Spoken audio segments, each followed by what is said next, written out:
What's up, family? What's going on, everybody? It's your girl, Samantha Lee. Let me go ahead to the comments. What's going on, everyone? What's up? What's up? Pam, the dress is fitting right, girl. I don't know what they were saying, y'all. I don't know what they were saying, but the dress is fitting. Y'all, Pam gave me her dress. So thank God for Pam. Let me sit my behind up, y'all, to get ready for the live. All right. So we are here today, and I'm sitting on the pillow. What's up, everybody? It's your girl Samantha Lee, and we are here today, and I'm very excited to be here today because we are talking about a topic that I have actually been, researching pretty much all day. No, ma'am, we're not gonna do that. Researching all day, okay, and so that's really what we are on, okay. So yes, Pam, I look, I wore this to church. I was like, ooh, girl. They said it's a medium, but it's fitting. I can see it fits like a small. I ain't gonna say. But anyway, y'all, welcome to the show tonight. I'm very excited. Tonight we are talking about the rise of hypergamy. Are both men and women chasing the top 1%? And there's a lot of things that we're going to talk about in this conversation, as far as talking about just everybody has leagues, right? They talk about leagues and things like that. And so I'm looking at the league of, the topics of leagues and what league you're in. How do you know what league you're in? So we're going to talk about that as well tonight.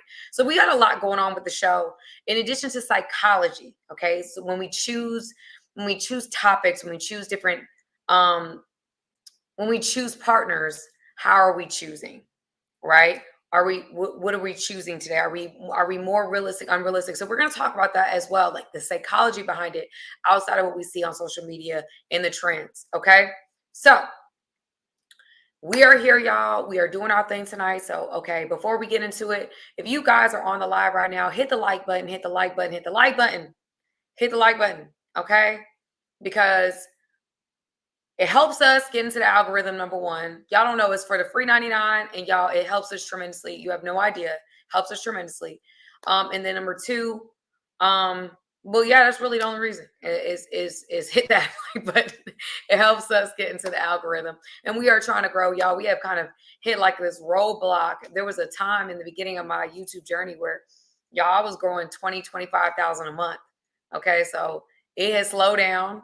And I'm trying to speed that thing back up. Okay. So I'm being consistent. I'm trying to trust God with everything. And one day your girl will be in a studio with real lighting and real makeup package that other people have.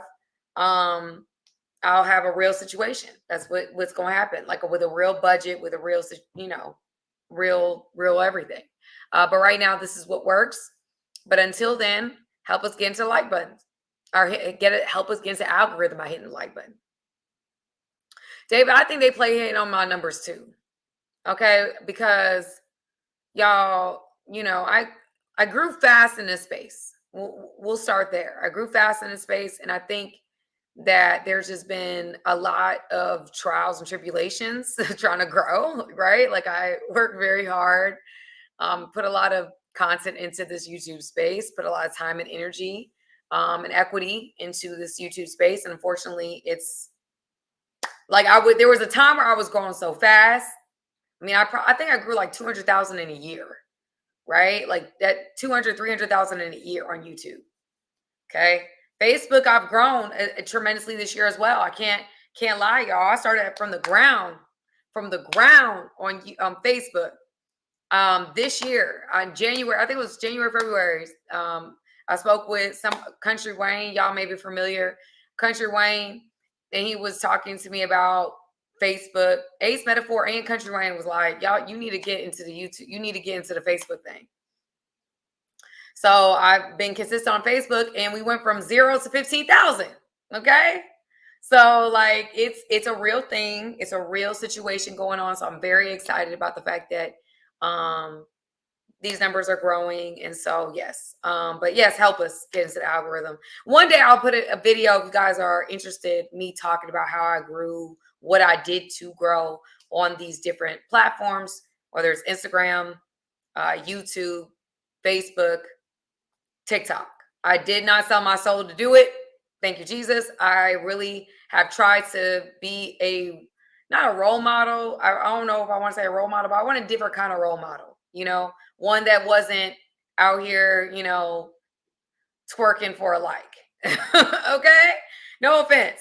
Or, showing an areola for a follow. Okay? I was trying to do the right way. I was trying to do it, highlight my face and my opinion, okay?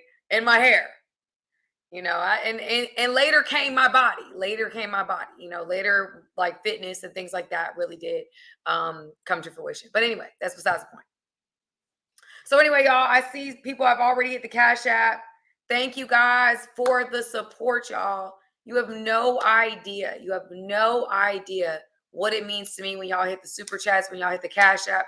Cash App will be scrolling on the bottom. So if you guys want to hit the Cash App, it helps us tremendously. You don't know, with thumbnails, with content, with everything that we're doing, it helps us. So if you hit it, thank you. Super chats, thank you. I love y'all. So I want to shout out to Tommy. Thank you, Tommy, for the Cash App. He started off the giving tonight. So thank you. All right, y'all. So let's get into the topic. The rise of hypergamy. Are both men and women chasing the top 1%? So guys, I actually emailed myself a video that I like to bring out the low, maybe creators that people may not be as familiar with. Did it? Wait, hold on. Let me see. Somebody said, all right, I'm gonna send it. So yeah. I don't know. So I'm gonna go ahead and put this video up. Let me see if it decides it wants to pop up on me. Well, wait a second. Here it is. Okay. So this is a creator that y'all might not be familiar with, but I liked what he was saying when just off rip, just asking the question about, are both men and women chasing the top 1%? Okay, so let's get into it. Let's watch the first one. Let's go to the file.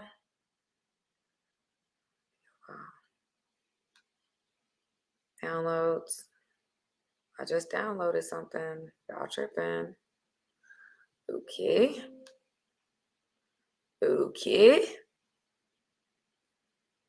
Recent download history.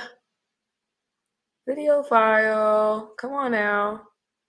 Okay, want to act up a little bit. All right, I see you, beloved. I see you. Okay, let me see. I know what I'll do. I'm just going to play it. Let me get it.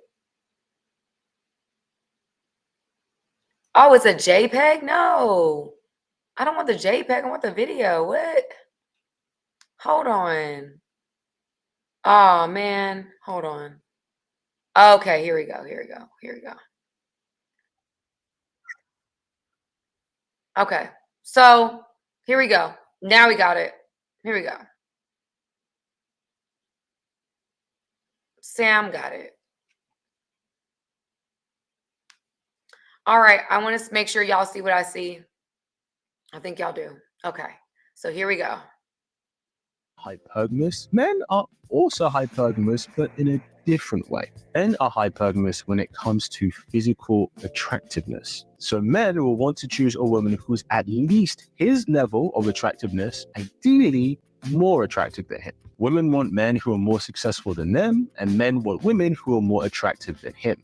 And we see this play out all the time. So yes, while it is true that women are hypergamous, men are also hypergamous, but in a different way. Men are hypergamous when it comes to physical attractiveness. So men will want to choose a woman who's at least his level of attractiveness, ideally more attractive than him. Women want men who are more successful than them, and men want women who are more attractive than him. All right, so that's his perspective on that. I'm gonna definitely first we got to go with definitions, y'all. When I was in school, we always had to define. So we're gonna be defining tonight, and I did a lot of research on this topic, y'all, because I'm very, I don't know, I'm super interested in this type of stuff. So I'm like a weirdo. But hypergamy is the practice of dating or marrying someone of a higher social status or sexual capital than oneself. Hypergamy is the practice of dating or marrying someone of a higher social status or sexual capital than oneself. Okay, so that's the definition of hypergamy.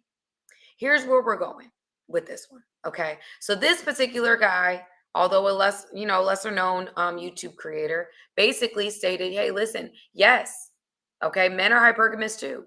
They're looking for someone who has a higher sexual capital than themselves, meaning someone more attractive. Whereas women are looking for more social status, more women are looking for like somebody who has, I mean, we can go with the Kevin Samuels definition, somebody who has a higher status, finances, provider, all that stuff. Women are looking for that type of package. Men are just looking for someone who has a higher sexual capital. I think we have, especially in the YouTube space, we've seen a lot of men just say, oh, it's women that are hypergamous. But I found in dating and I found in even coaching men and women that men are just as hypergamous in a way. Okay, I've met men that because of the fact that their financial capital is up, they're looking for the finest thing that they can pull. All right. And what I've learned is that men are going to shoot their shot. Well, some men, not all men, but some men are going to shoot their shot at whatever they think is fine. Because apparently, because I was watching this other video today, y'all, from a different YouTube creator, which I'm not going to shout their names out because I'm not that type of channel. But this particular YouTube creator was like, men are, he was saying that certain men, they are trying to give advice and their wife ain't even fine. And I was like, see, this is what we're talking about. Men judge you off of what your wife look like. They judge you off of the presentation of who you're with. They really, really do. So guys that are with women that maybe are not seen as desirable, or women that are not seen as, or unfortunately, they have a bad reputation, whatever that may be, men are being judged off of the woman that they decide to choose. Just like women are being judged but off of the man that they decide to choose, right?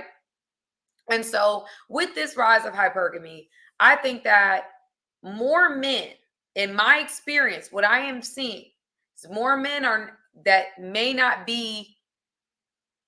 necessarily qualify for the top 1% of women, which we're going to define the top 1% of women, because I've seen men define the top 1% of men, which they're saying over 6 feet, makes over 100K. That was pretty much it. I saw that was the two things that men are using is the top 1% is the height and the height and the amount of money that man makes.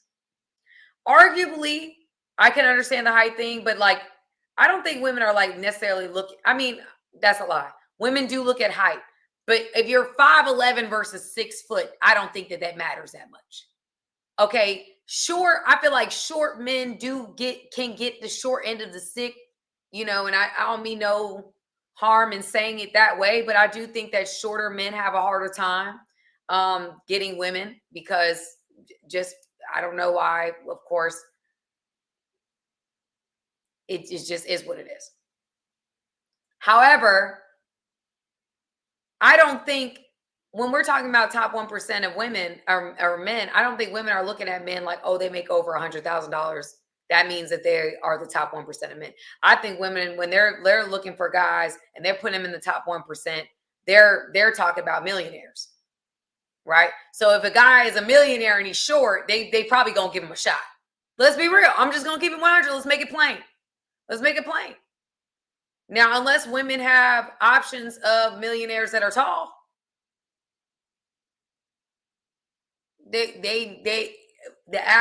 a lot of women will give that man a shot if he was a successful, the package. Again, women look at packages. Okay, so when I hear men saying I'm over, I heard a video where a guy was stating because he was over 6 feet tall and he made over $100,000 that he's the top 1% guy. And I can understand his perspective. However, me looking at him, I probably wouldn't put him in the top 1%. I don't know exactly, like, this top 1% is different for different people, right? What everybody's looking for is what is different. Okay, that's my whole point.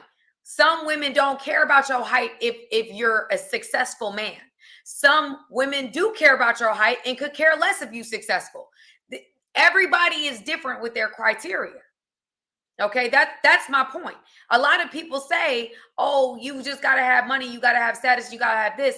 That's not necessarily true, because you could be a man that might be tall, might have money, might have status, and your person still leave you. Right? It's just real. It's just real.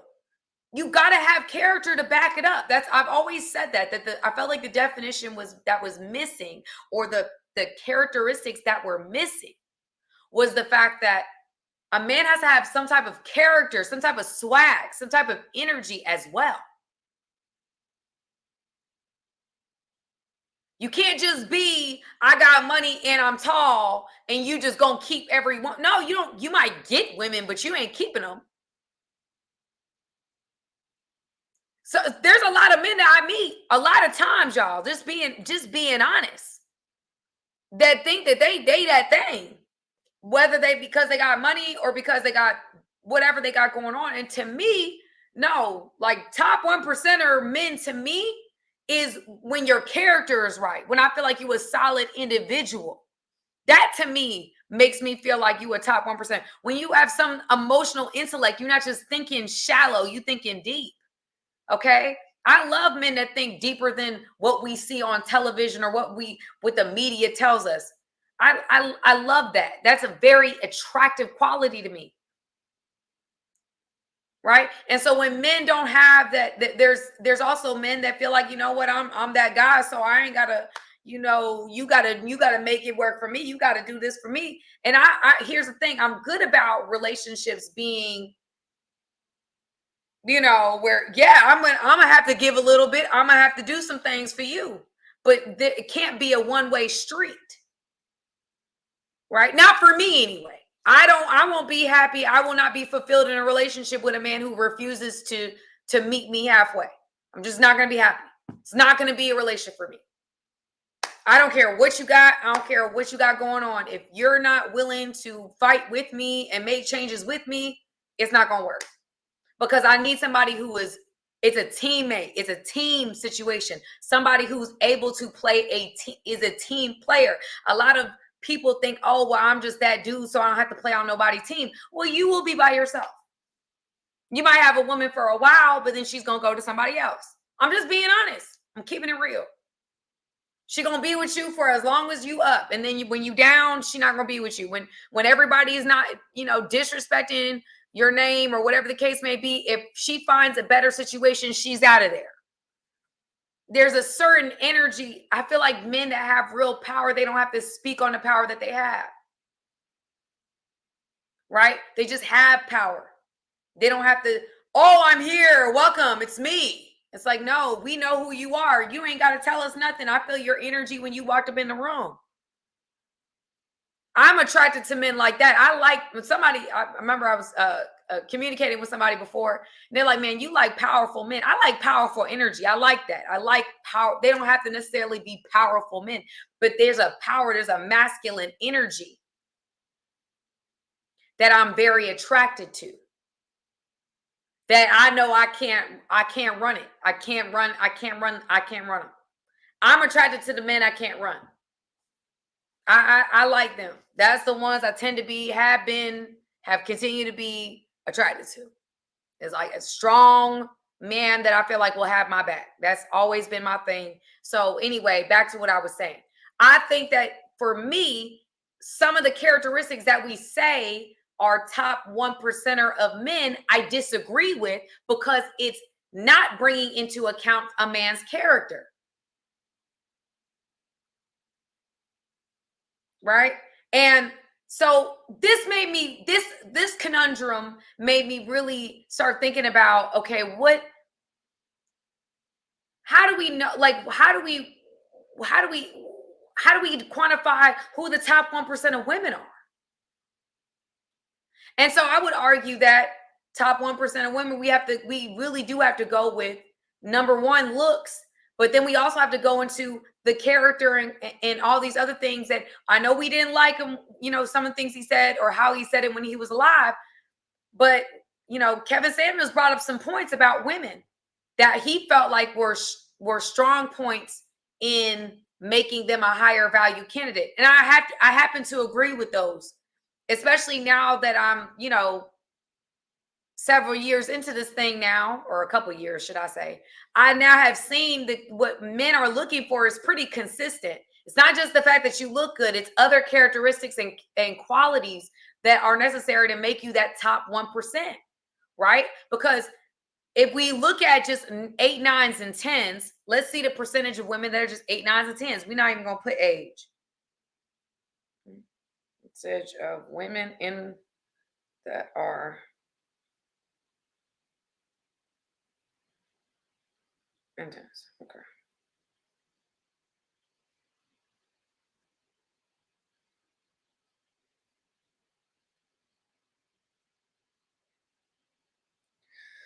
Oh Lord, come on. Mm-hmm. Mm-hmm.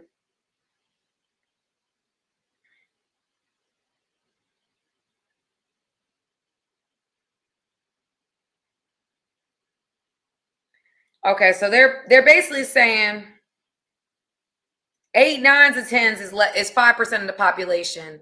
9s and 10s is like the 1%. 9s and 10s are 1%, and then obviously 10s is in its own thing.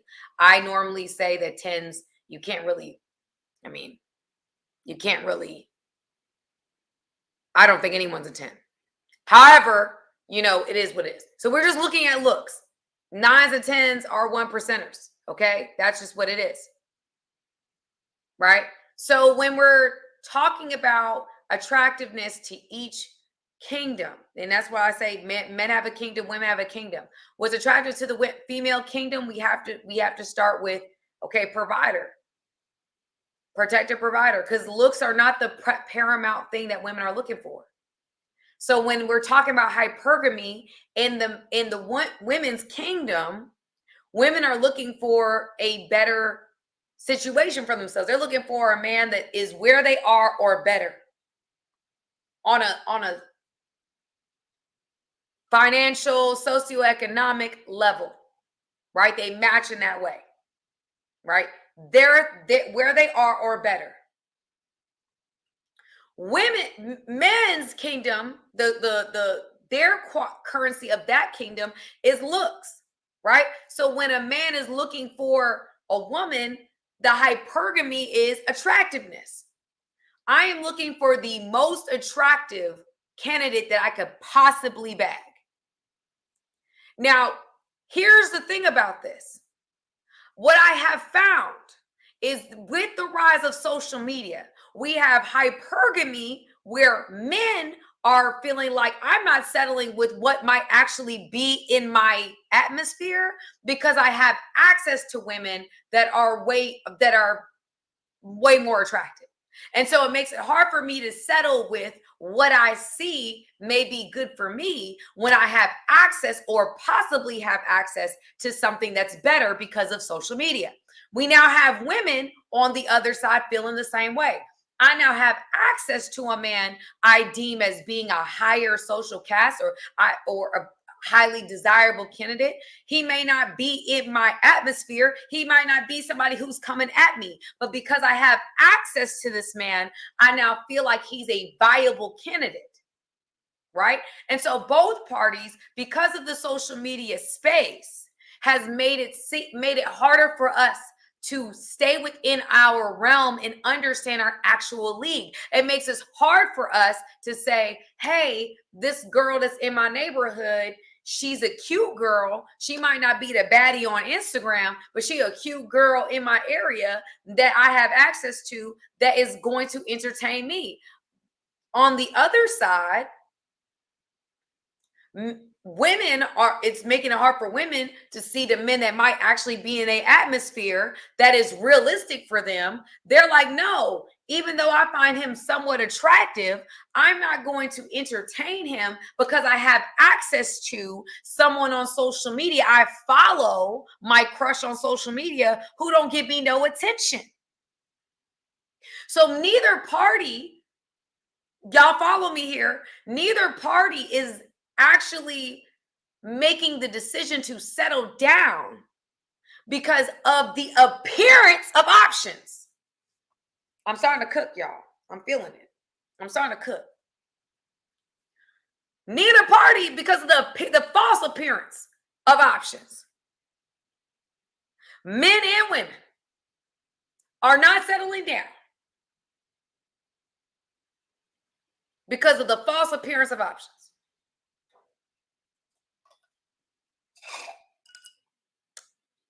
And both of us, whether we want to admit it or not, because men don't want to see hypergamy as trying to get the baddest female possible, whatever that looks like for me.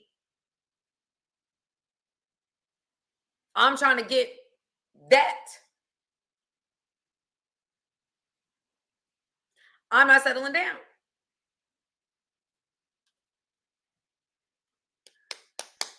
Tommy hit us with the super chat. Let's go ahead and give him a dance for the super chat. Give him a dance for the super chat. Hey, he said, hi, Sam. I'm late, but I'm here. I was cooking dinner for my parents. Oh, that's sweet, Tommy. No, don't worry about that.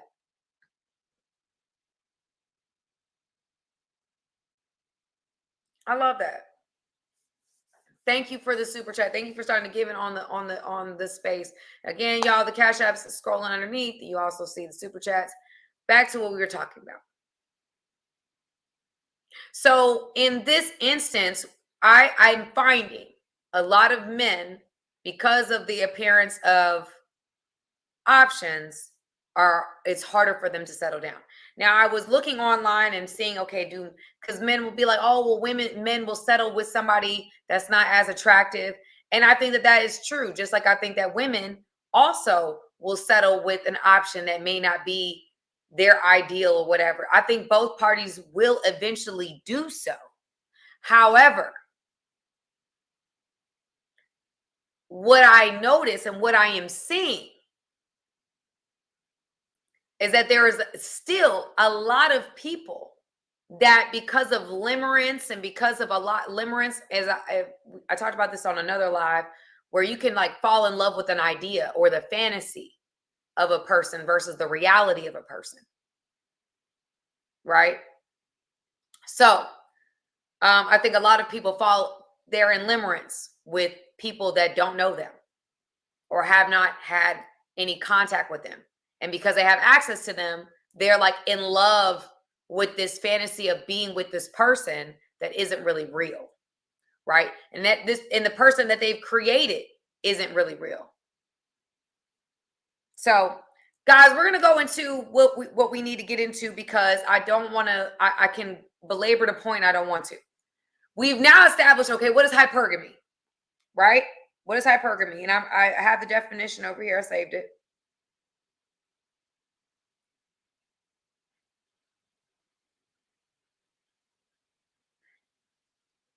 Of course, it doesn't want to pop up because I have the internet turned off. So it says the practice of dating or marrying someone of a higher social caste or social status or sexual capital than oneself. Okay, so that is hypergamy. Dating someone of a higher social status or sexual capital than oneself, right? And we have established, based on the video that we saw and what we know ourselves to be true, that women look for a package that is better than themselves, which is the higher social status. And men are looking for, social status in their own way, but a more attractive partner. That's how they gain social status, is having, this top of the line female. Now, what I wanted to define really for right here on this live with you guys is, what is the top 1% woman?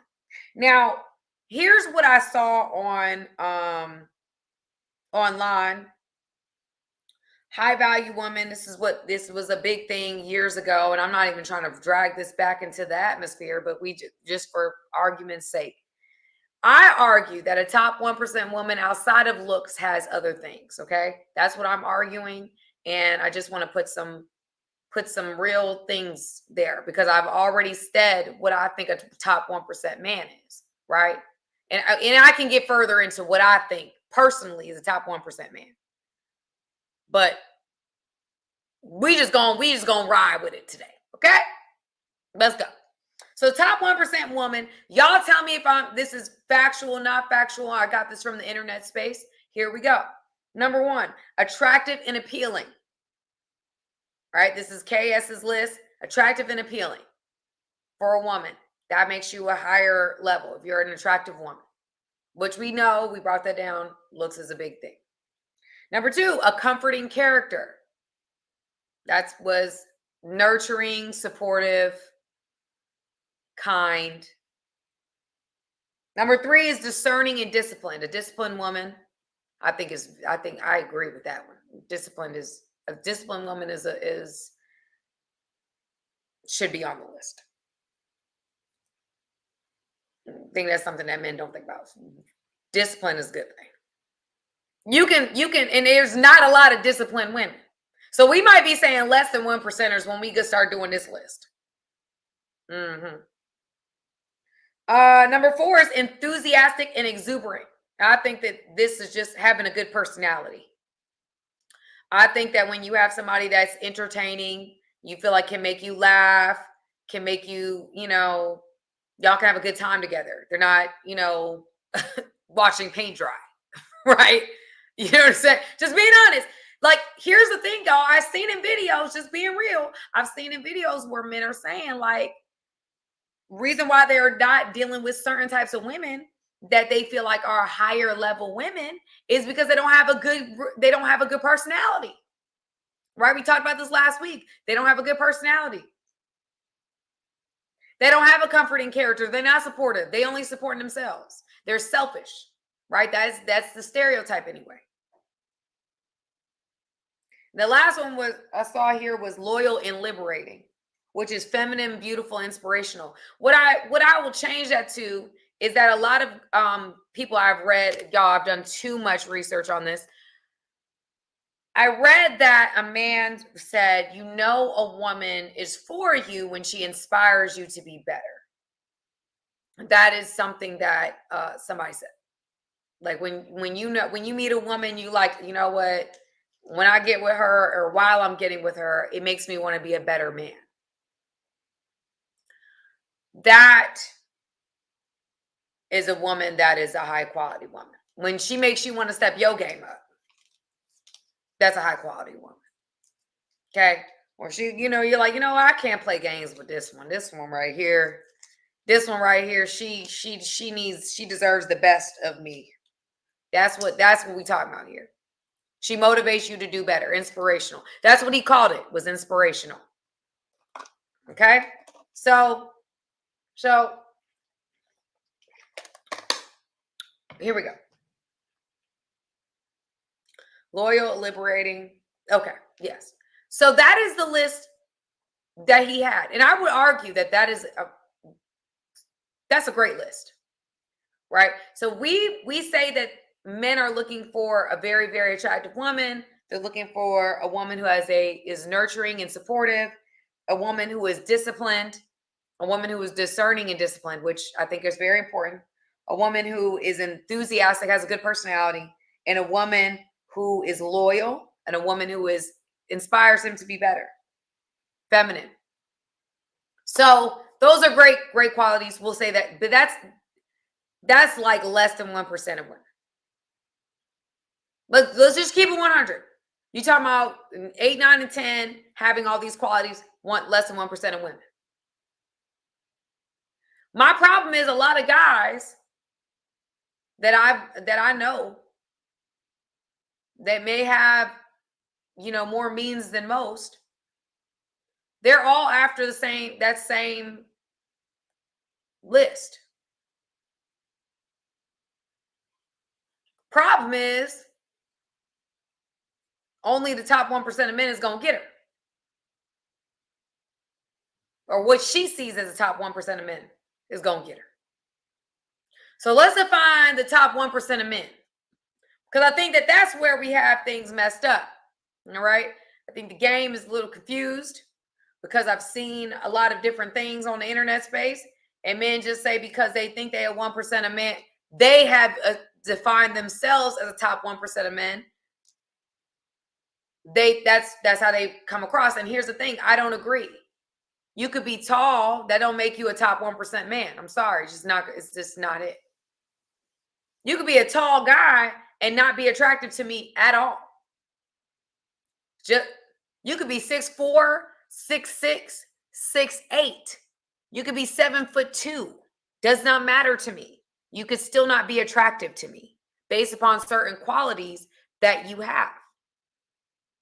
Right? So when men come around, oh, well, I'm a top 1% man because I'm tall. No, you're not. Because I would rather date a shorter guy that got more of his stuff together.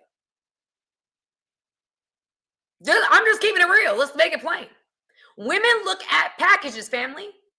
Women are package oriented. We're not looking at just height. At least a smart woman isn't just looking at height. I need you to be taller than me with heels on. That's all that matters to me. Taller than me with heels on.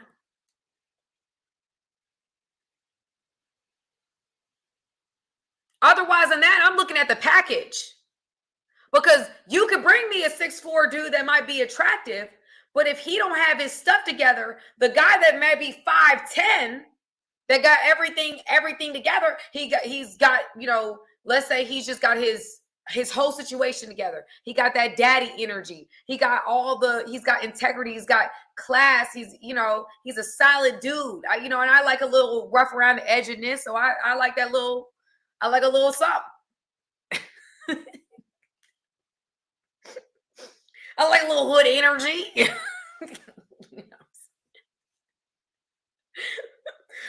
That's just me. Some people don't want hood energy. I like it. I like hood energy. I like praying, guys that pray and they got a relationship with God and they got a little, got a little fight in them. I like it. It makes it spicy.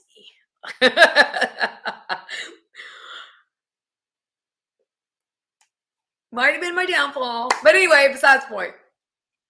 So back to what I'm saying. So if you come at me and you 6'4", and you ain't got no edgy with me, there's nothing there.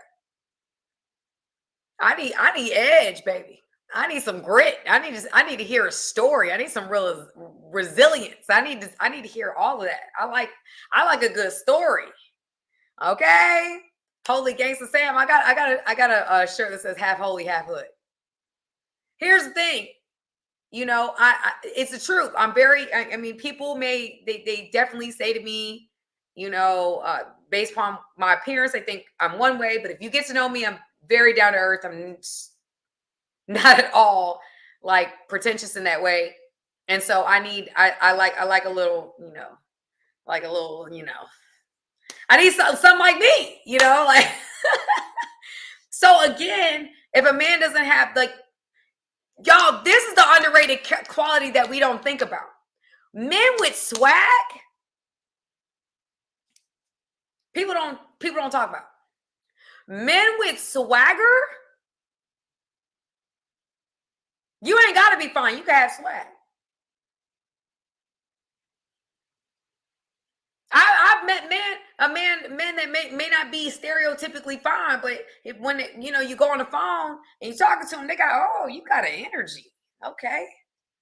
You got an energy about you. I like that. Okay. I like it. I like that.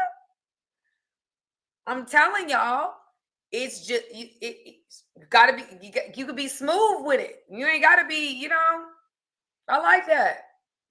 I like all that.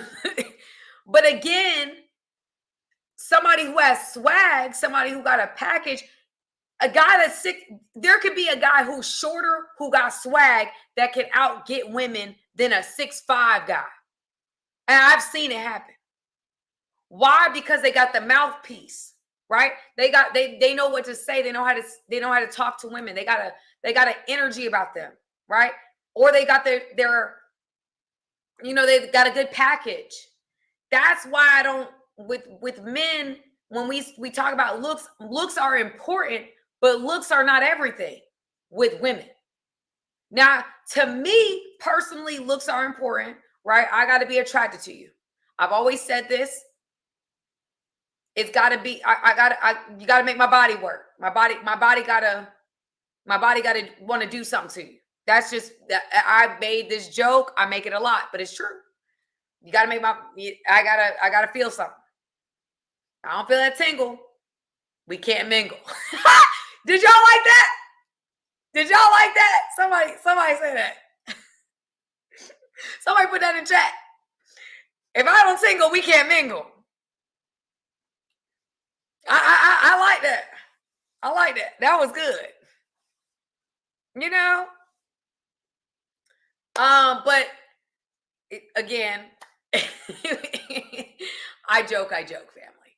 But the point of the matter is, when we talk about top 1% of men, a lot of men that say they're top 1%ers is off of physical appearance and then finances. That is not how women categorize men. That is an inaccurate depiction. Yes, do I feel like if you have more money, you have more access? Yes, that is true. But that does not necessarily mean that a guy that may have less money but more swag, or a guy that may be shorter but has some game, has some swag to him, could not steal your girl. That's just what it is. I'm just being honest. Just being honest. If you don't have a certain swag, if you don't know how to treat women, right? You just treating women terribly. You're not going to have women are not going to be staying with you. It just is what it is. You're going to have a track record of women leaving you because you don't know how to treat women. So yes, you might be the complete package, but if you don't know how to keep women for periods of time, that tells me you don't know how to treat a woman. And that's important. Otherwise, you're going to have a revolving door. And whether men want to admit this or not, men want that connection with one. They just do. Yes, you might want to sleep with other women and stuff like that, but y'all want a connection, a heart connection with one. You want one. You want somebody that you're like, you know what, I'm excited about this woman, and I want her to be excited about me. I want somebody that, I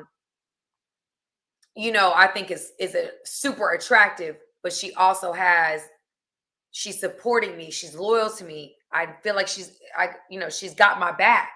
She's my cheerleader. She's my, my rock in a hard place, right? Family, legacy. Those are things that men look for. Just like y'all, let's go on the other side.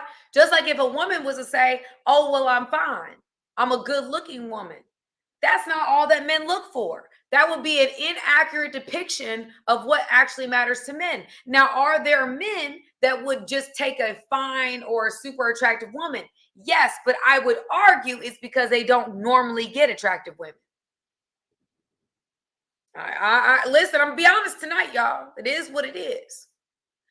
I argue that men that are not accustomed to attractive women purely go after attractive women. Because once you're used to attractive women, you start figuring out that that's not everything.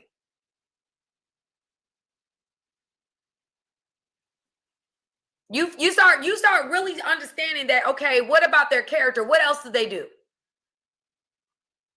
I done ridden this ride 1,000,000 times before. What else can you do? Can you help me? Can you think? What do you bring to my table?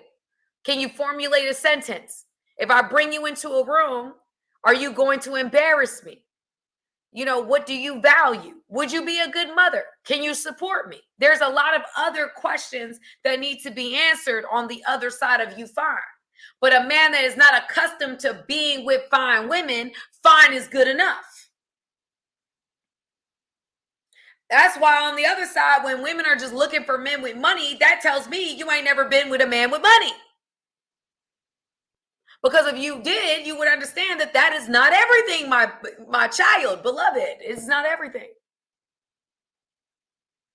Because how does that man treat you? What do you have to sign up for to be a part of this relationship? Because there's costs in everything. There is costs in everything. People have made it such a big deal. Oh my gosh, we want to be with this guy and he's going to be so amazing. We're going to just be together and we're just going to like love one another. And he's just going to like afford my lifestyle. And we're just going to go eat 5-star, restaurants all the time. Ah, okay. Yeah, no, that's not how this works, baby girl. That's not how this works. There's costs with everything.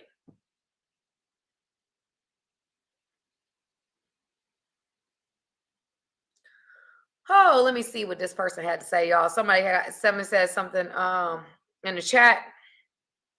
New person in the chat that got something to say. Seven the God MC. Thank you for joining the show tonight. He gave us a comment, and I would love to respond to it. Let me read it in full. I try to gain understanding. No, only women chase top 1% men who have their stuff together, have no limitations. We can date up or down. It's just reality. We tend to date down because we want women that are submissive and feminine. Let me read that again. No, only women chase top 1% men. I disagree. I think that men also chase top 1% women. I think they pursue them too.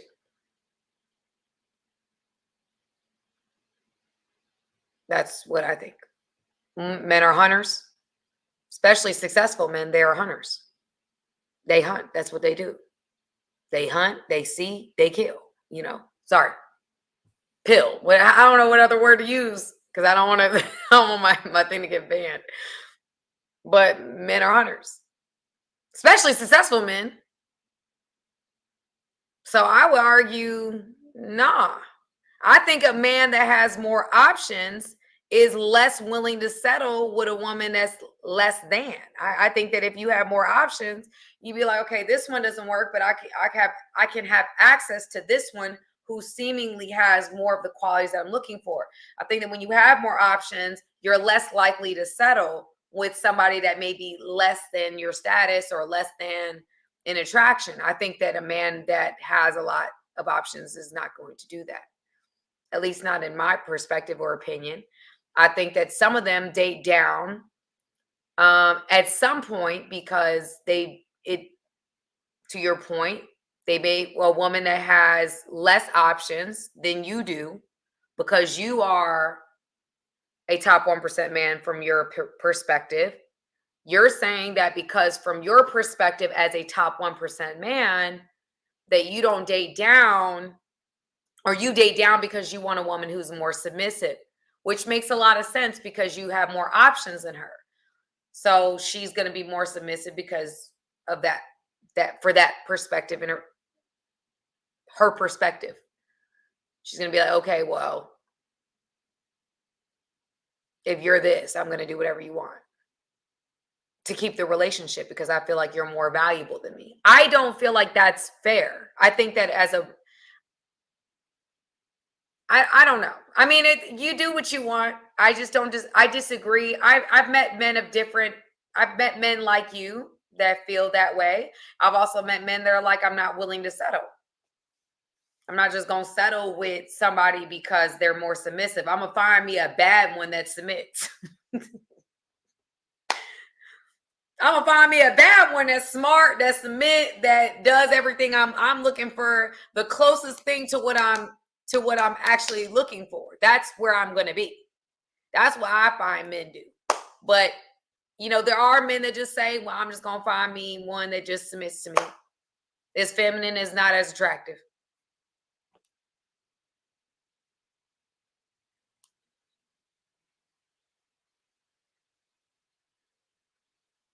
Nate said over here, it's difficult to go from an 8 to a 5 or a 6. Nate, my whole point is that I literally read and watched videos of men talking about this particular topic. And they said that men, when they do end up settling with a less, like a woman that's not as attractive, it's harder for them to stay faithful.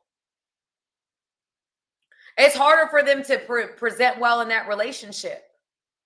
I literally know somebody right now that's with somebody, technically, that she may not be his ideal, but he out here dating around with his ideal. Yeah, he dating around with his ideal.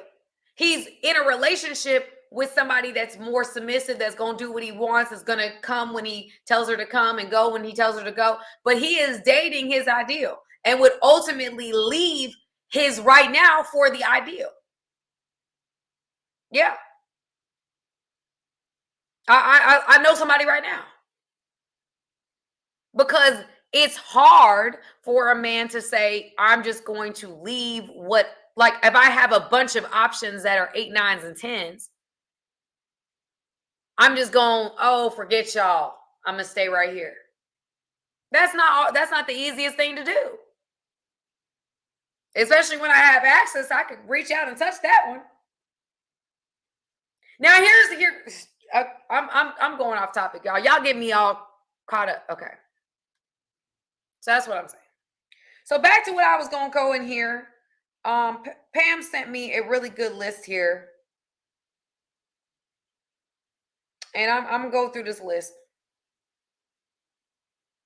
about how you determine where you fall in this thing. Okay.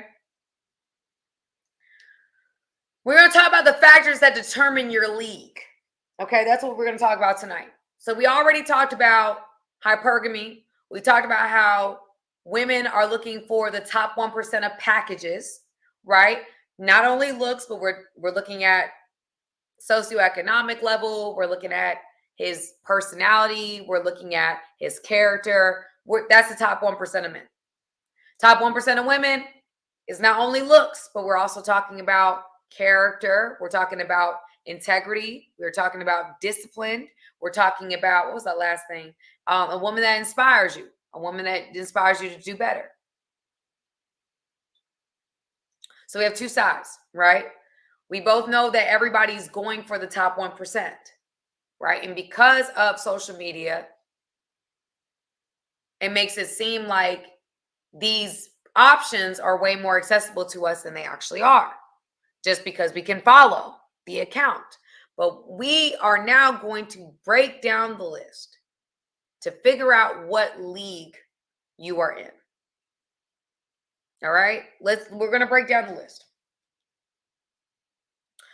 Factors that affect your league. Determining what league you might be in when it comes to dating can be tricky, as is a concept often based on perceptions, societal standards, and self-confidence. Here are 10 ways to assess where you might stand. So here we go. Reason why we're even doing this, y'all, is because a lot of people, as we've stated before, don't know where they land.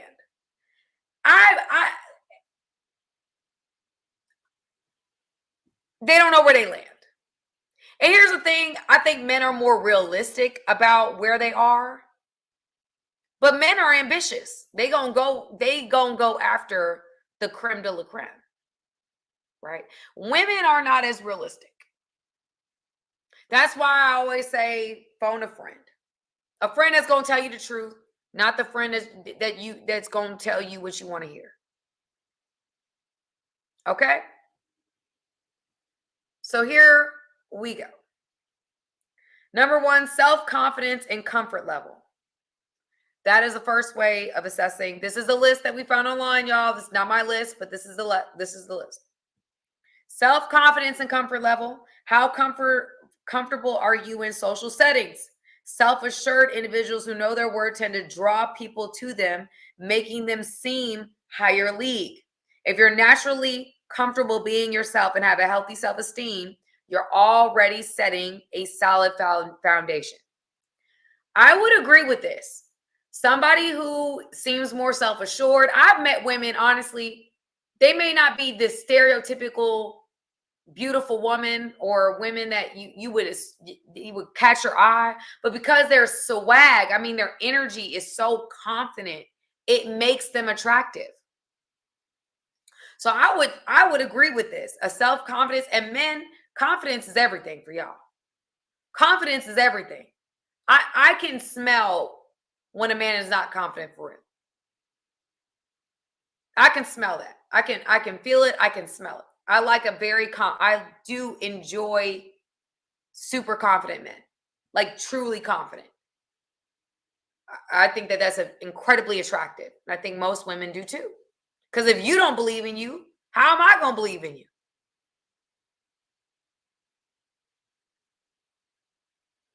But self-assurance, self-confidence. Number 2, past dating patterns. Reflect on the type of people you've dated in the past. Now, y'all, I've actually saw a video on this one where it's like, okay, who have you dated? Who have you been with? Who do you communicate with? Like, who have you successfully been in a relationship with or close to being in a relationship with? This is how you determine what league you're in. Are you going after an individual now that you've never dated in the past? Are you setting your sights on something that you don't have real access to? It's only like I can follow them on social media and they might like my comment.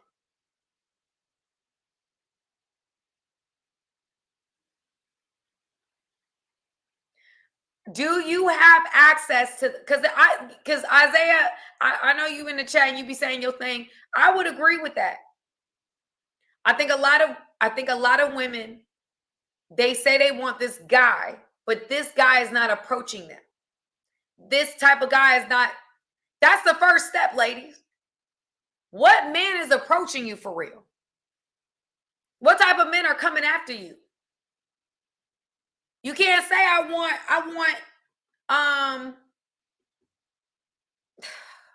Michael B. Jordan, or I'm trying to think of names, y'all, and I can't think of nothing right now.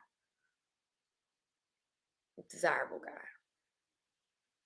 Chris Brown, or y'all know what I'm talking about. I can't say I want these guys and these guys ain't coming for me. These guys ain't checking for me. They don't even see me. Okay, we can't be holding out for a man you don't have access to. And when I say access, I don't mean you go on they live when they on live. I mean they checking for you like you checking for them. When I say checking for you, checking for them, are they hitting the DMs?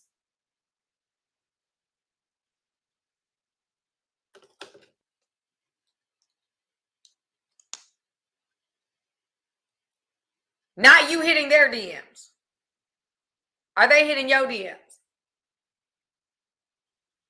And if you are hitting their DMs, are they hitting you back?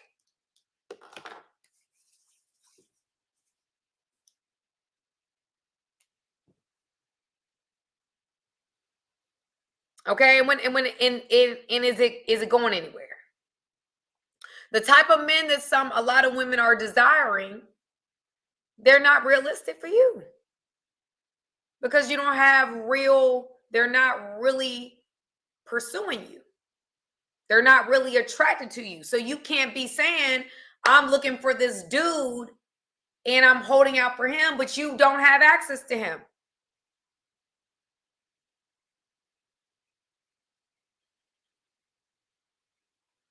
I'm not trying to hurt nobody's feelings. I'm just trying to keep it real. Who are your exes? Who's coming after you? And guys can be like, oh, they're only here they're after sex and blah blah blah blah. Okay, yes, but if a woman can get there, she can get anywhere. I'm not saying it could have, I'm just saying when a man opens a door, this is why men have to be discerning as well. When a man opens the door for a woman to enter into his presence, to enter into his bedroom, to see him in an intimate space, he is opening the door for that spirit to not leave. Whether he wants to admit that or not, when you open the door in that way, you are opening the door to anything happening. I've met people that had absolutely no intentions of it turning into anything, and they end up married 30 years later. Anything can happen when you open up that door. It starts with, I'm attracted to you, and I may want to sleep with you. That's why I tell y'all, you got to be discerning. If you're gonna let somebody in this arena, let's be clear. Is it somebody you okay with keeping in your arena? That's all I'm saying.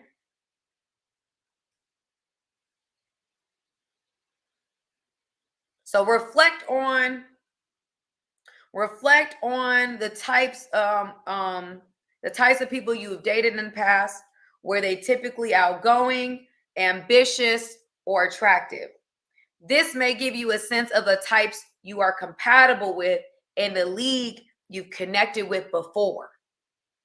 Okay? So that looking at your past can determine some things. That does not necessarily mean, y'all, you are stuck in that area, right? But I would argue that it can help you understand where you are, you know.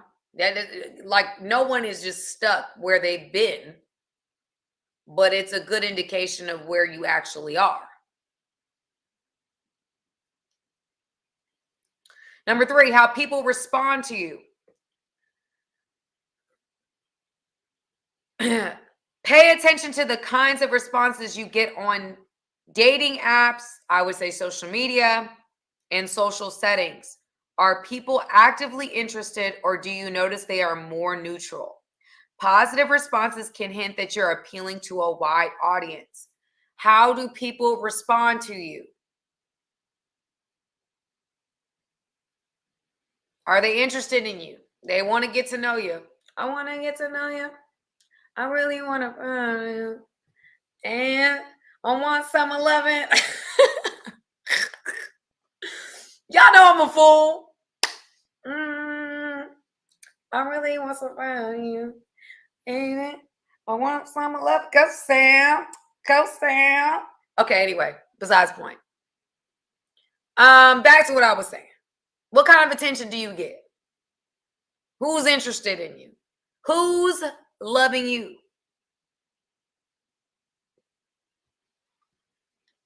Charles Wilson says, and I thank you for the super chat. He said, I see you have truly awakened. Proud of you. I see your third eye is awakened and you're working towards, well, you're a chosen one for sure. Thank you, Charles. Thank you. I don't take myself too seriously, Lanai. You know at this point. Go Sam. Go Sam. Go Sam. It's your birthday. It's your birthday. Okay. Anyway, back to what I was saying. Lanai, if I could hit that note, I would totally do it right now. Who's loving you? I love that song. Anyway, so pay attention to the type of attention that you get. What do you get when you post on your social media? What do you get when you walk into a restaurant or a bar? Are they looking at you like, who is that? Who done walked up in here? Golly. When you walk up in church, are they saying, who? Pastor. Who is that? Where did they come from? Where are you going, beloved? Sparkle says hello, y'all. But again, that's where we at.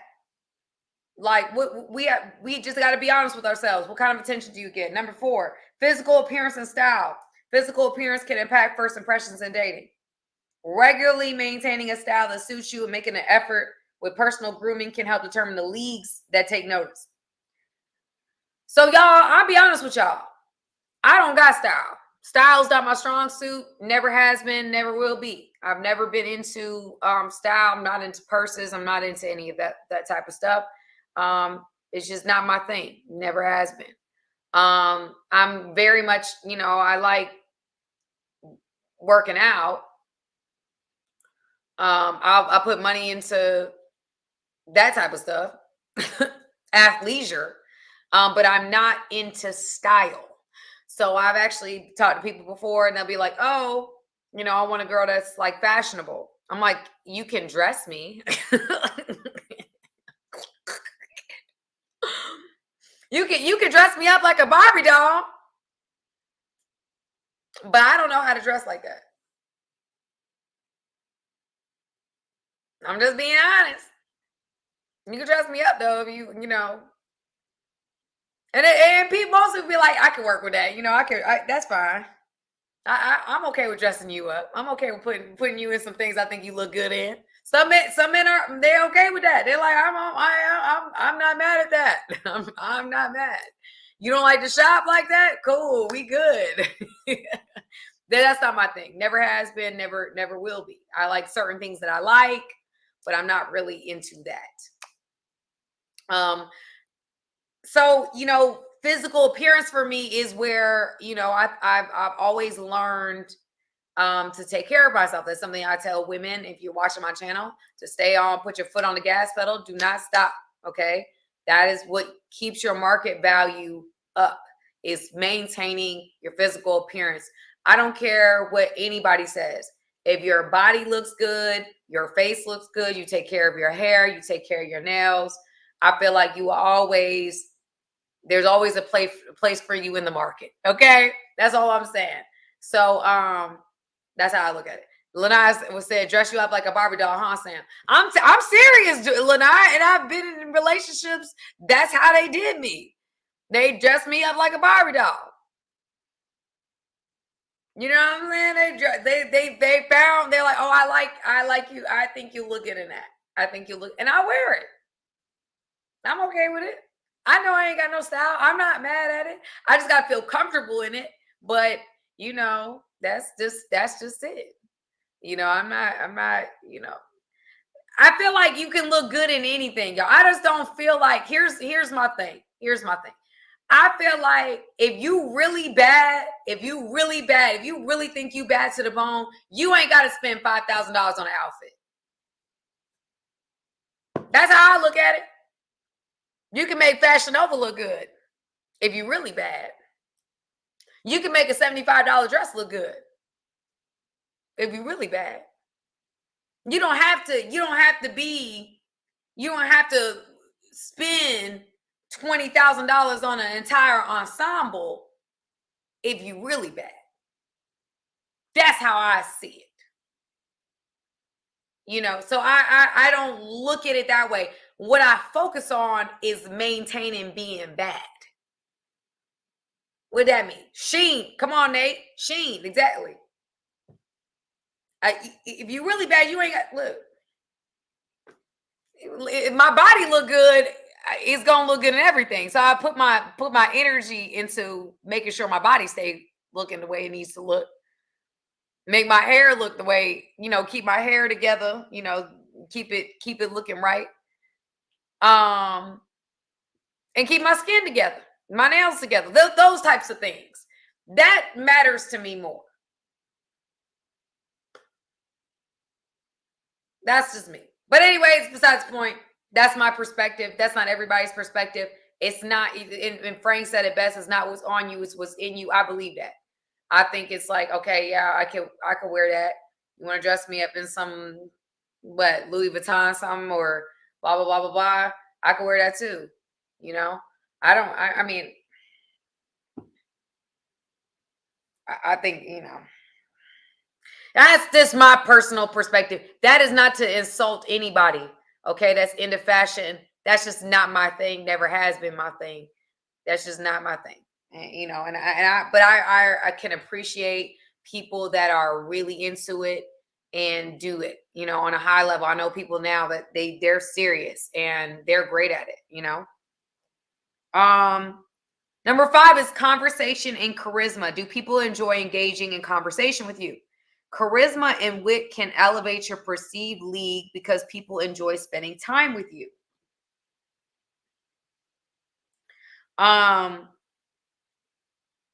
Yeah. Yeah, they're spending time with those who are engaging and interesting. Consider how your conversations flow well and leave a lasting impression. Are you somebody that people like to talk to?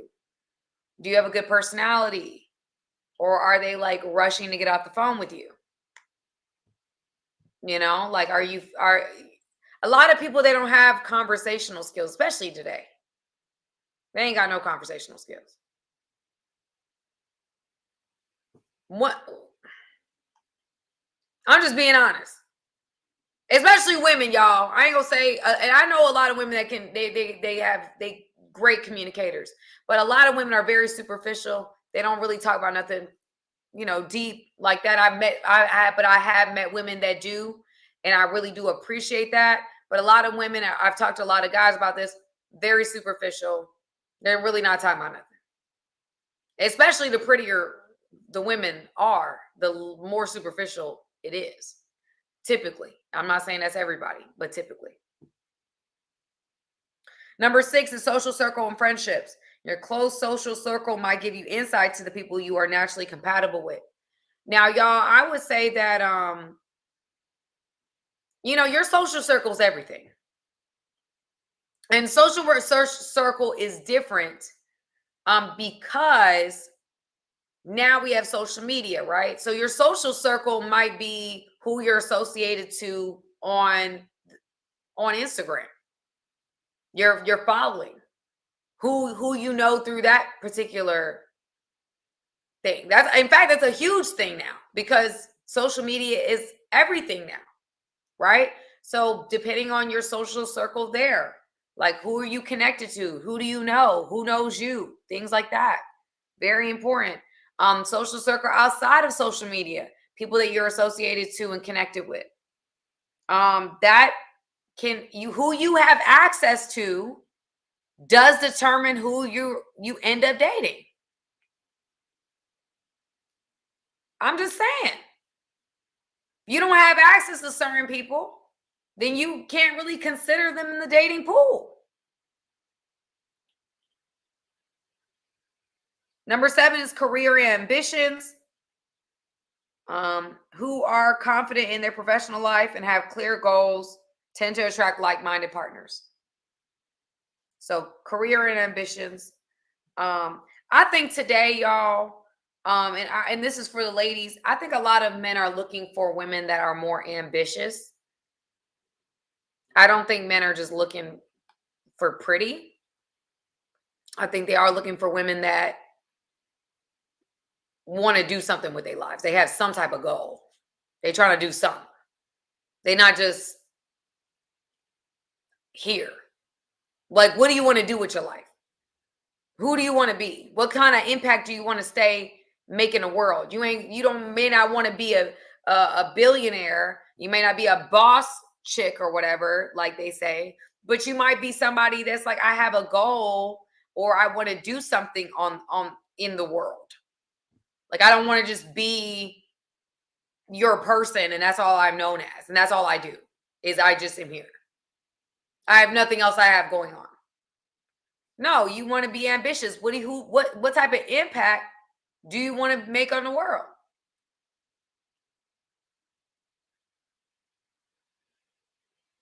Somebody with a different perspective says they don't want women that are ambitious.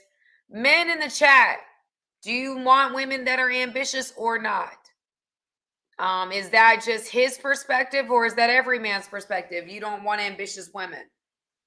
I think it's very problematic when we say all men want this, all men want that, because all men don't want the same things. It's part of the problem with this whole YouTube social media thing. Everybody don't want the same thing. Some men want a thick woman, some men want a fit woman. Some men want All different kinds of stuff. I can't think of everything. Some men want an educated woman. Some men don't want an educated woman. Some men care about a woman that can cook. Some men don't care about a woman that can cook. Some men want a woman that's in the church. Some men want a woman who's a freak. Some men want all different kinds of stuff. So we can't say every man want X, Y, and the Z, because that's not necessarily true. However, the men in the chat right now, Next Gen, is saying that they respectfully disagree. They do care about an ambitious woman. But there are some men that don't care about a woman being ambitious. We're not going to call the men that have a different opinion than you that they lack substance because they don't agree with what you're saying. That's not fair to the men in the chat. That's not respectful. Just because they don't see it the same way don't mean that they don't have no substance. They just don't value the same things. What you doing? Can't say, oh well, he don't want that, so he lacks substance. That's not fair. Okay. All right. Values and standards in relationships. Think about your values and the type of behavior you accept or expect from others. Wait, somebody said something that I thought was crazy. This man said, I only date women who have a master's degree or higher. Really? I've never heard of that before. You only date women with a master's degree? Well, that severely limits your options. That's got to severely limit your options. I don't know how many women. I mean, I'm sure there's a lot of women that have master's degrees, and doctorates. But does that matter more to you than appearance, or that's different?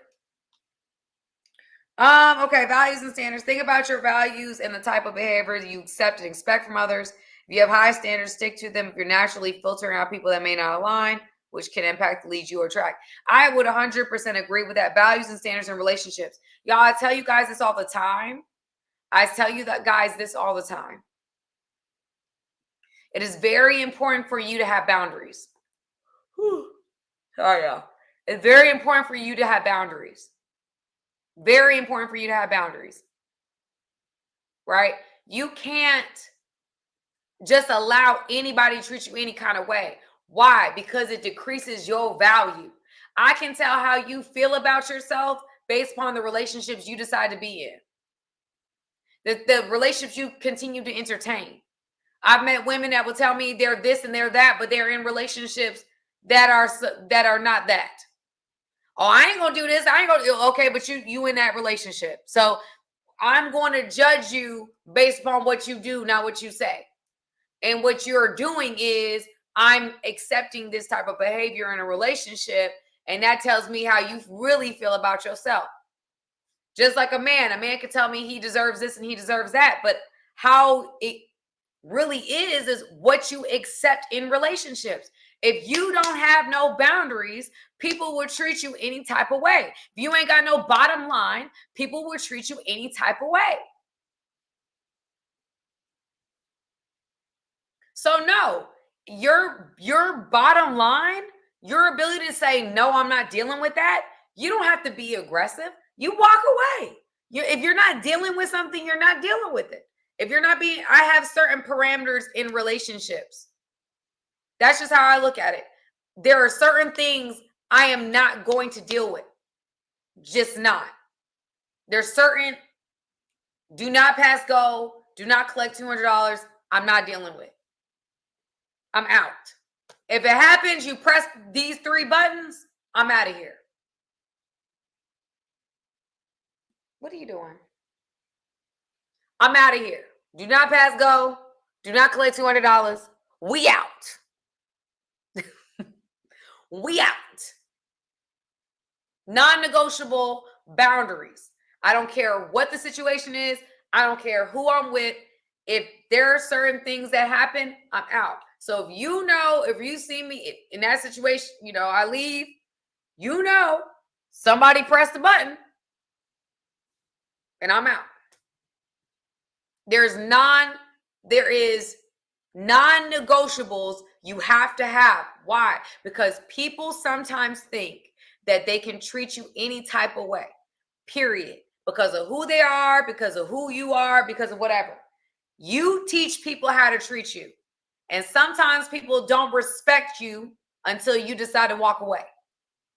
Sometimes people don't see your value until you start standing on business. They don't see what kind of things that you brought to the table until you decide to leave the daggone table. So you got to stand on business. Men, you got to stand on business. Just like you need respect to be in a relationship, a woman needs to respect you to love you. She needs that. If she don't respect you, she cannot love you. I'm sorry. If a woman don't respect you, it is very hard for her to love you well, or love you at all for that matter.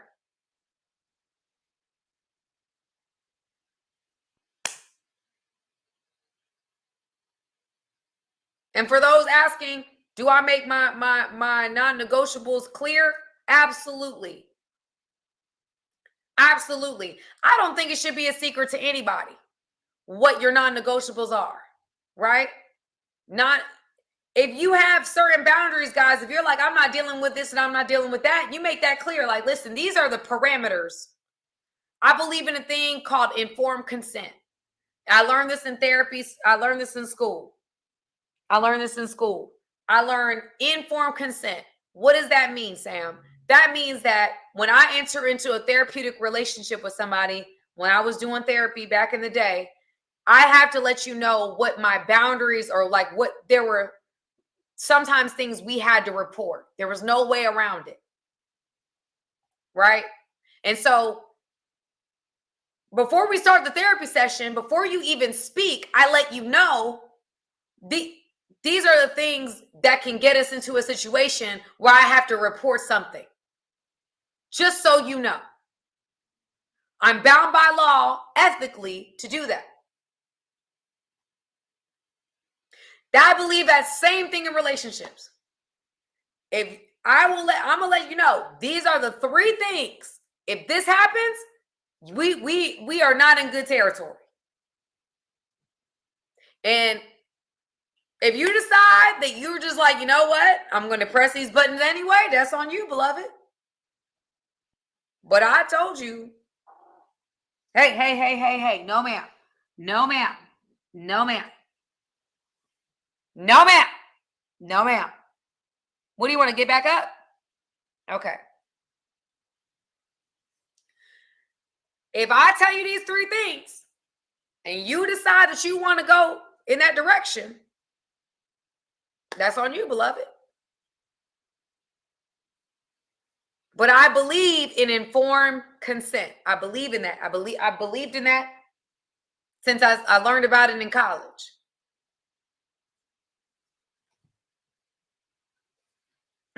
Back to business.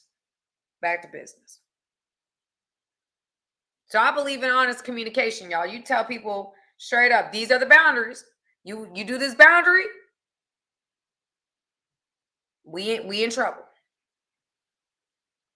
I don't think it should be a surprise. Okay, number 9, emotional intelligence. Emotional intelligence, such as understanding others' emotions and handling conflict gracefully, can be a highly attractive and place you in a higher league. Understanding others' emotions. Let me tell you something about a man understanding my emotions. When a man is emotionally intelligent, is an incredibly attractive, y'all. Men being emotionally intelligent, I can only speak as a woman attracted to men. That is incredibly attractive. Incredibly. I cannot emphasize or overemphasize how attractive it is for a man who understands you, who has that emotion, like that can speak that. That is incredibly attractive, and it's an attractive to most women because that is the language in which we speak. That is the language in which we speak. Ma'am, that is the language in which we speak. Sparkle. Cannot just be pulling my hair. But anyway. So, emotional intelligence, understanding others' emotions, and handling conflict gracefully. That's a very, I mean, sometimes y'all being able to handle conflict in just a calm and peaceful manner, y'all, that let me be honest, that has not always been my strong suit. I'm telling on myself, we got to be honest here. I have had to learn how to walk away from situations and get quiet and like not let anger have its rage. But that is an area for me that I had to work on. And I probably still need to work on. You know, there's ways that I can totally get better. But yes, being able to want to understand somebody else's emotions and not fight so much to be heard that you're not willing to listen. Not get so in your defensive bag and trying to prove your point that you neglect somebody else's emotions and how they're feeling in that moment. I think both people need to feel heard. I think both people need to feel understood in their relationships. I think that that's very important. But in addition to that, it's handling conflict gracefully, learning how to handle it so that it doesn't turn into World War III. Doesn't turn into something that lasts days and days and days, and it doesn't need to. Right? We need to be able to have a way of communicating about things that we're dealing with without it going so far left that is we both say things we don't mean, and it's something that we both have to recover from. Okay, number 10 is self-care and wellness. Investing in yourself physically, emotionally, and mentally can significantly affect your dating appeal. People who practice good self-care often exude positive energy and confidence, which can elevate the league of people they attract. So if you take care of yourself, which y'all, all of these kind of play into each other. Taking care of yourself, working out, I talked about this earlier. I think a lot of these things help your market value. Because if somebody is taking care of themselves, somebody is doing, getting their mental in the right place, in the right space by going to therapy, or they're in touch with their spirituality or whatever that may be, like that's beautiful. That's a very attractive thing. Practicing good self-care, ladies, keeping yourself up, not letting yourself go because you're comfortable in a relationship. No, you keep your foot on the gas pedal. Guys, if there's things that you are dealing with or needing to heal from those things.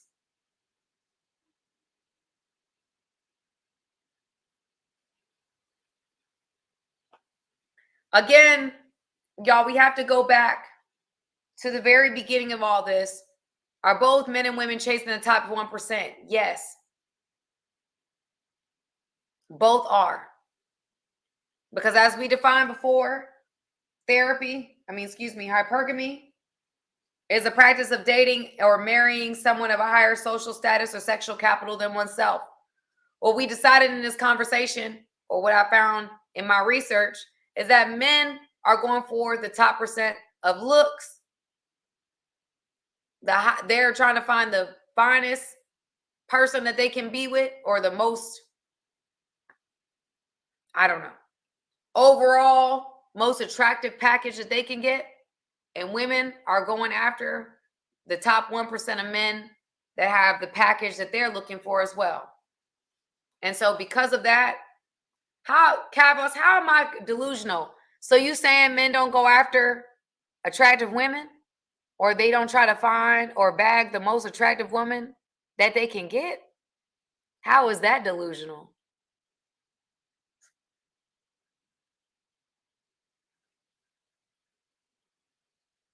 That's reality.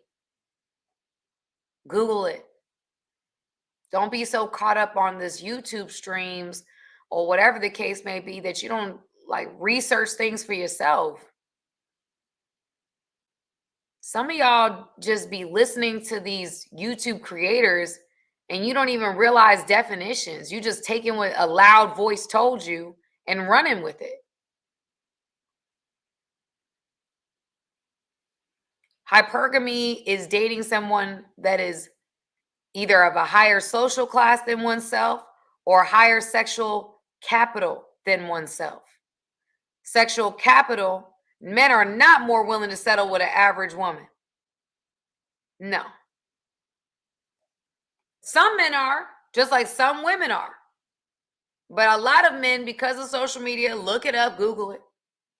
They are not settling with an average woman because of the appearance of options on social media. A lot of men find it very hard to settle because they now have access to all different kinds of women. So even though there might be women in their hometown that is within their realm or in their league, so to speak, they're trying to get the female on whatever that they feel like is more attractive. Everybody's looking for the best possible candidate. It's biology, my brother. It's biology and psychology, really. But hey, believe what you want. David said, yeah, men want a woman who can roll her sleeves up when he down, Sam. I love that. I love that. My girl is a nice 7. JL says he's a nice 7. She is self-made. She works in finance. Finance makes $300K a year. Can't wait to have a family. Has traditional values. Super humble. She's my 1%. No, she is 1%, JL.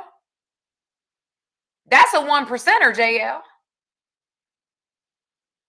That to me is a 1%er. For sure. No, you got you a 1%.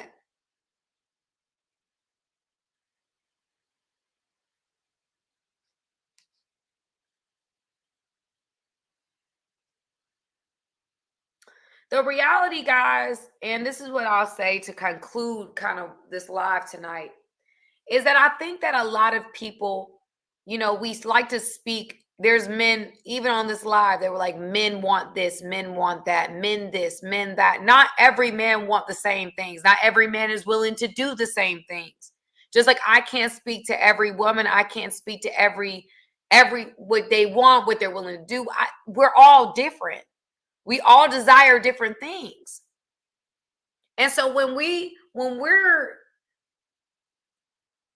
coming on here and getting mad because somebody has a difference of opinion, and then you're saying, oh, that's not a man of substance because this is what men of substance want, or that's not real. No, you're asking, I'm telling you as a man what men want, when there's other men that are literally on the live that are saying something different.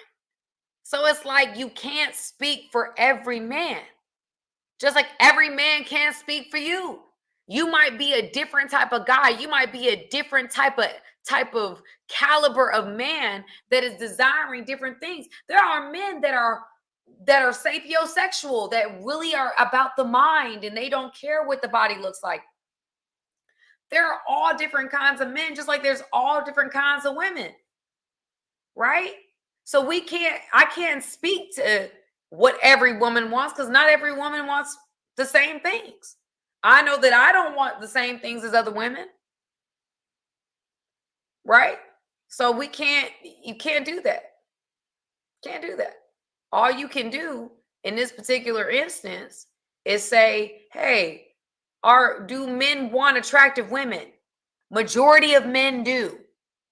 Majority of men are going after the baddest thing that they feel like can meet most of the criteria. I.e., JL just said that his girl is a nice 7, but she has all these other qualities that make her a great package. She is a 1%er. Why? Because of the package. That is my whole point. My whole point is that we're all looking for the best possible candidate that we can find. That is the point. Both of us are. And it says, based upon my research, is as the wage gap continues to close between men and women are looking for similar things.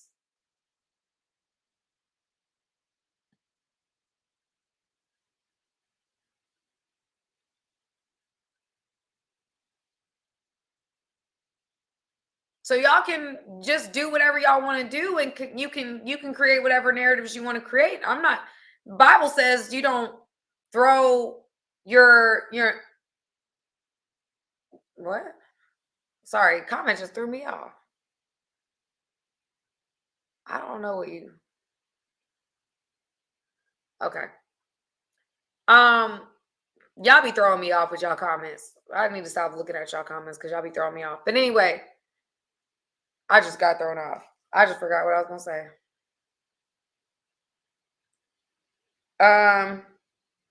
Anyway, y'all, I think that was all the points I wanted to make tonight.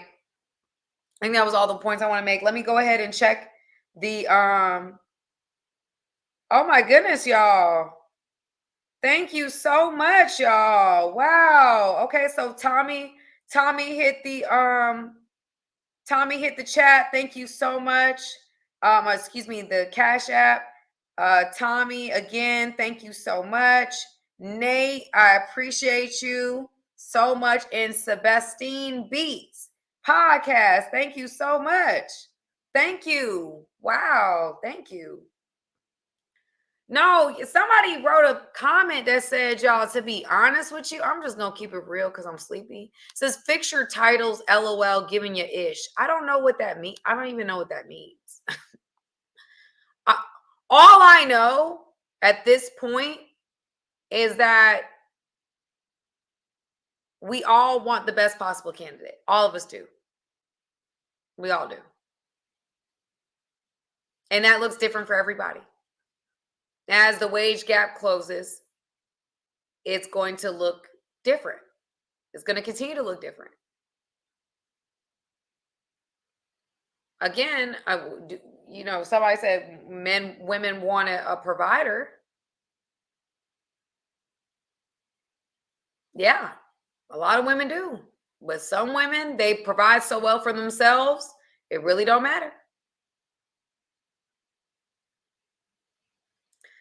So again, you guys, we are going to conclude for tonight. I thank you guys for joining us. I hope that we understand what hypergamy is and that we all want the best possible candidate. That's my perspective based upon our conversation tonight.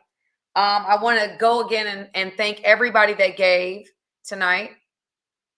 That's saying, Sam, I'm late.